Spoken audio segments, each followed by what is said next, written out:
The consequences of a government shutdown are much more serious than the panda cam that was turned off this morning. More than 800,000 federal workers were ordered to stay home with no promise that they'll even receive back pay for these forced days off. Now, sometimes their voices are lost in all of the political gamesmanship.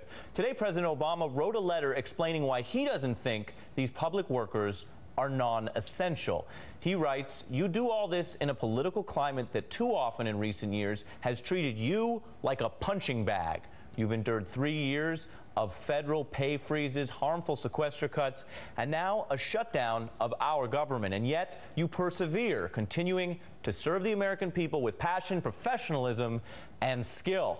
Well, joining us now, one of those 800,000 furloughed federal workers, Carolyn Fedoroff, an attorney for the Department of Housing and Urban Development. How is this shutdown today affecting you and the people your agency serves? Well, this shutdown, up until this past week, we have been scrambling in preparation for a shutdown. We were getting last-minute projects out the door, trying to make sure that as much work as possible was accomplished so that we could minimize the impact on the American public. However, as the week carries on, as the weeks carry on, there will be more and more of an impact on the people that we serve. Like what, for example?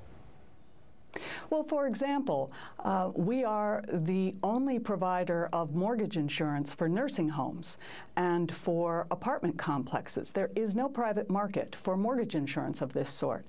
And if we cannot write commitments for mortgage insurance, then that is many properties that construction won't begin, things will not be refinanced, businesses will be adversely affected by our inability to carry on our market work.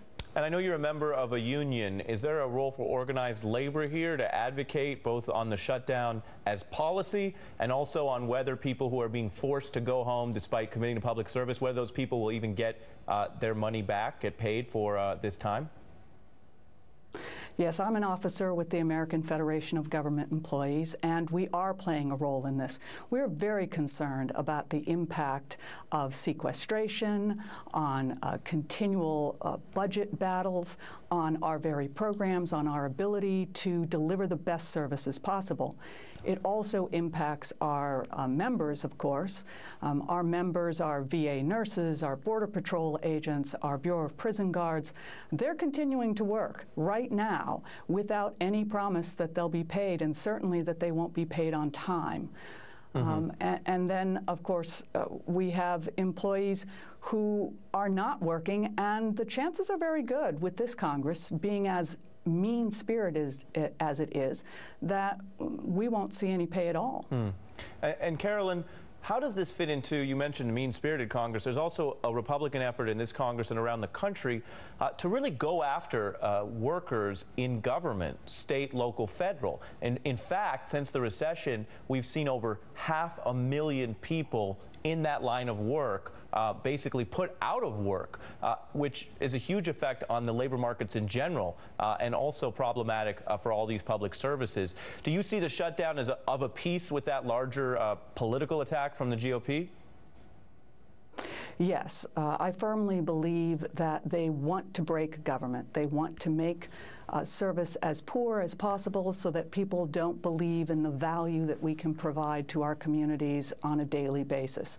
It is very disheartening for those of us who have been engaged in public service as long as I have, 27 years, to leave to that generation that's coming in behind us a system that just feels small and mean and incapable of accepting the creativity and the energy that they have to give to the job. Yeah, and that's an important point you just hit, because it goes beyond a policy dispute and into whether there's an effort to actually sabotage government service itself. Thank you for spending some time with us. Carolyn Fedoroff gets tonight's last word.